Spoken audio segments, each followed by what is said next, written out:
किंवा आपल्या विधीमध्ये काय म्हणते, गुरुवाक्य, गुरुवाक्य, गुरुवाक्य बघा. बघा बाबांचं वाक्य बघा हे सत्य आहे. आता जेवढे जेवढे बाबांनी वाक्य बोलले बघा ते सत्य बघा.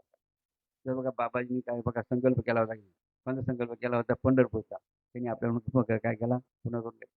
बाबांनी संकल्प केला होता शिवबरोबर ते नर्मदा मग नरचं मंदिरावर आहे की लक्षात बघा.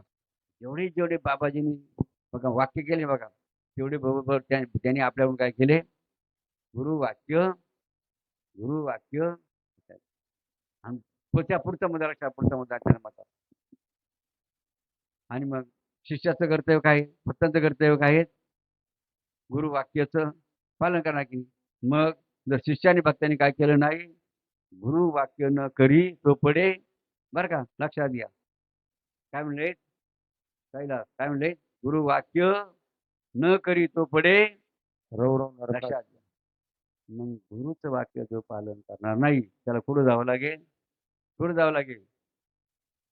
मग किती बघा महत्वाचा विषय आहे की शिष्यासाठी बघा शिष्याचं कर्तव्य महत्वाचं म्हणून शिष्यांनी काय करायचं असतं काय करायचं असतं गुरुवाक्याचं जर पालन केलं ते मग मग काय होईल वरून बघा लागेल नाही तर चुकल्यावर मग असं बघा